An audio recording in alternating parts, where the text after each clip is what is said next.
Skill-based matchmaking should be illegal. No, I'm not joking when I say that. I genuinely mean it. So today, I just wanted to hop on and play some Call of Duty, right? I was like, hell yeah, man. I'm one of the lucky few who has a PS5. I turned the thing on. I went on COD. I got ready to play. And I got absolutely railed. But not even railed in the sense that I did bad. I got railed by the fucking skill-based matchmaking.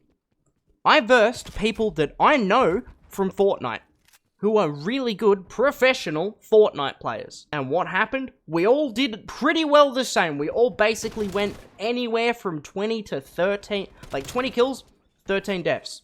That's a good game. That's a really, really good game, apparently. Or we'd get 13 kills and 20 deaths.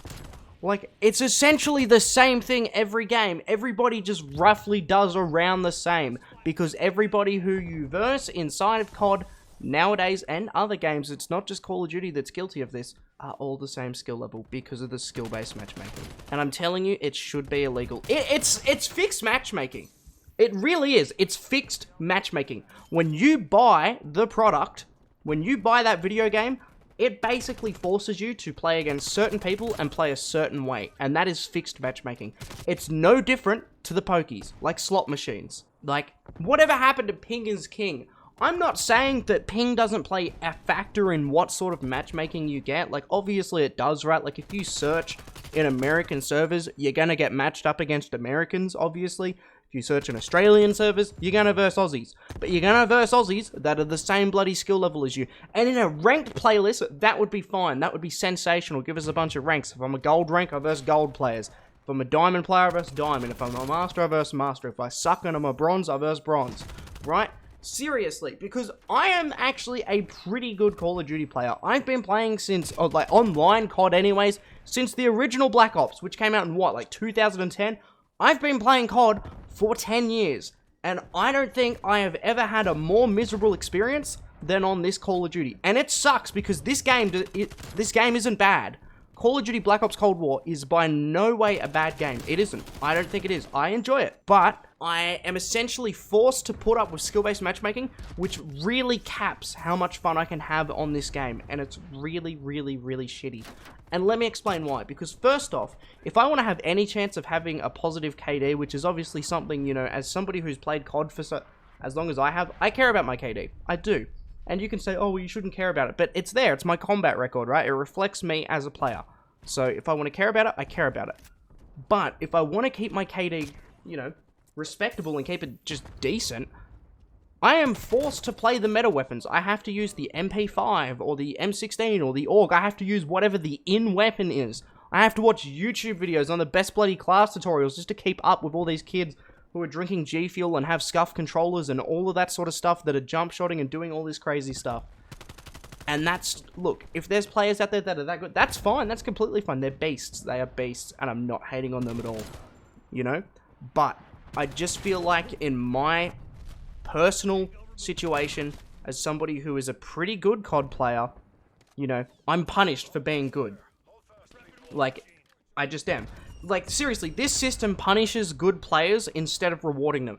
Remember back in the day when you would go on like a 10 kill streak and you would get dogs and you'd call in the dogs and they'd be mad overpowered, or you'd get a chopper gunner and you'd come in and just rain hell down on the other team, which basically just put them down because it was their fault, because they were being shit on. They deserved to get like absolutely rained in on streaks. It made the game rewarding.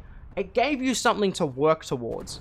That's no longer in the game, because seriously, this new score streak meta, the way that this works is when you die, your score streaks don't reset. And I can personally pretty much guarantee you that the reason they would have done this is because how it works is, you know, obviously, you don't go on these ridiculous, you know, 10, 20 kill streaks anymore. You just don't. You might have a few here and there, like maybe once a day you'll get gifted with a lucky lobby, or you know, you just sort of pop off, or like people just run at you like idiots. Like, you know, these things are bound to happen, right? But they're very few and far between. Like, seriously, how often do you go on like a 5 kill streak nowadays in this Call of Duty? Think about it. It's the entire reason that I guarantee you score streaks don't reset upon death. Because of how bad the skill-based matchmaking is, how aggressive it is. You're just not going to go on some of these streaks, bro. Like, if you have, like, a score streak that's, like, 5,000 score, you're just not going to get that. You're not going to get it in one life. It's not feasible. It seriously isn't feasible. Like, bad players in the current scape of gaming are essentially given a safety blanket, which, in my opinion, is a form of favoritism. Like, if you are, like, the way that I played video games when I was younger and how I believe it should be, if you are bad at video games, you almost deserve to be shit on. Not even that, because you can go and play ranked and you can verse people of a similar skill level so you can have fun, right? Everybody should be able to have fun on the game, is what I'm saying. Everybody should be able to have fun on the game. But, if you are a bad player, and you're given this safety blanket, right? It really is. Like, the game's trying to look after you, and it's a form of favoritism. And I think what happens if you're a bad player, because I've got friends who just, you know, they work 12 hours a day, they come home, they want to kick back, play some casual COD, and chill out. And they have every right to do that. They've earned that. They really have. I'm very privileged to be a full-time YouTuber. I am. I'm in a very privileged spot, right? But they obviously come home and they play some casual COD and they get a 1 KD. They're fine with that, right? And it's all good for them.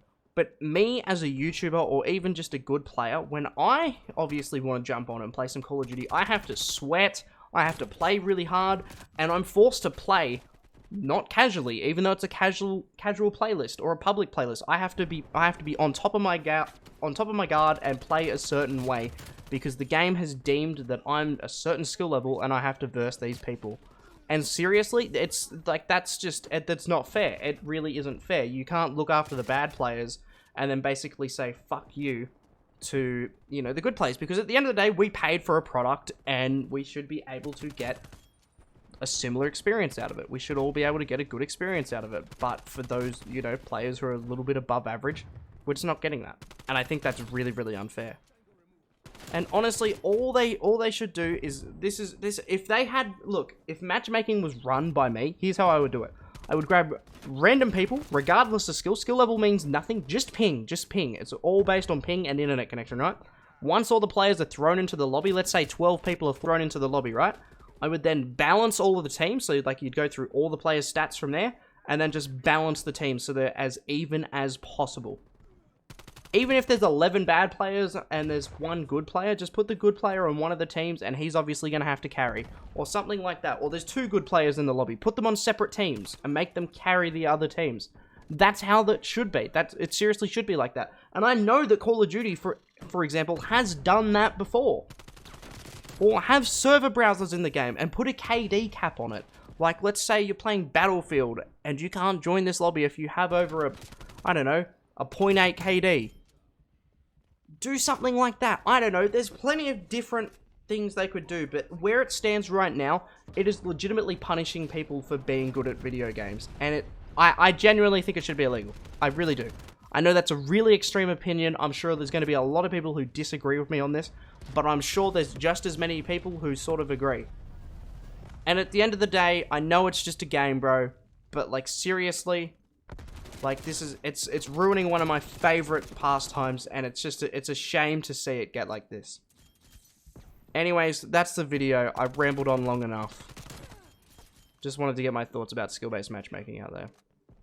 I'll see you guys in another video.